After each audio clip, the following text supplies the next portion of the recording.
You lived an entire life. Before the age of 3, you said your first word. You tasted something sweet. You stood up on shaking legs and moved forward. You felt every moment, and yet you remember absolutely nothing. Most people think it's simple. Your brain was too immature to store memories, but science says something far more disturbing. Even newborn babies can form memories. Your brain was recording everything, so why can't you access it now? The answer begins with a century-old medical mystery. In 1905, Sigmund Freud gave this universal void a name: infantile amnesia. For decades, it was treated as a psychological glitch, but in the 1980s, researcher Carolyn Rovey proved that babies aren't forgetful, they're actually brilliant learners. She conducted a famous experiment at Rutgers University. She tied a ribbon from a baby's ankle to a colorful mobile hanging above their crib. The babies figured it out fast. Kick. Mobile moves. When brought back days later, even 2-month-olds started kicking immediately. They remembered the if-then logic of the worlds. If a 6-month-old can retain a memory for weeks, why can't you remember your second birthday party? Problem is not the recording. The problem is something that happens after. Deep inside your brain sits a structure called the hippocampus, the brain's save button. In adults, it works with the prefrontal cortex to index memories. In infants, these two regions aren't properly shaking hands yet. The gateway for long-term storage, the dentate gyrus, isn't fully wired until you're nearly 4.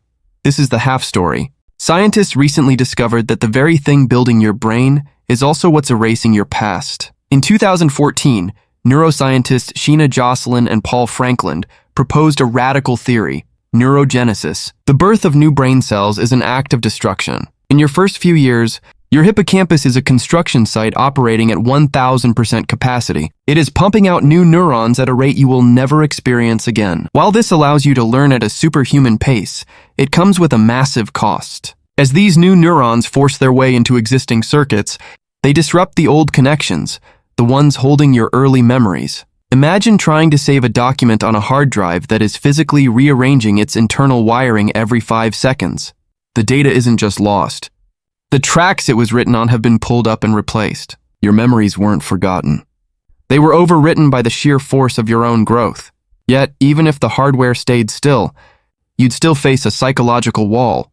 You can't have a story if you don't have a narrator, the mirror and the eye. To form an autobiographical memory, you need to be the protagonist.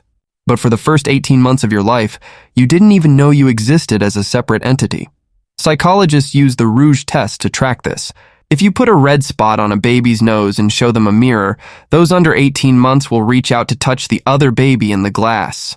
Around age 2, they suddenly reach for their own nose. They realize that that's me. Without this sense of self, your brain has no folder to file experiences under. There was no you to have a birthday. There were just sensory inputs. Warmth, cake, loud noises floating in a void.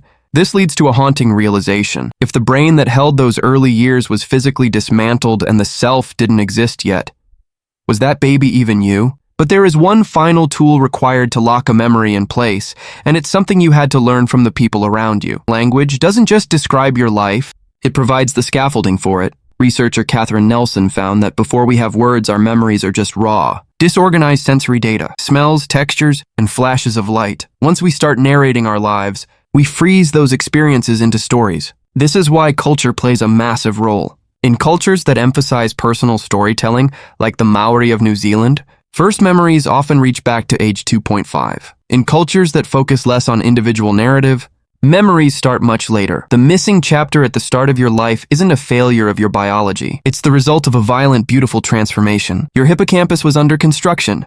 Your new neurons were clearing out old files, and you were waiting for the words to finally describe who you were. You didn't lose your childhood. You traded it to become the person you are today.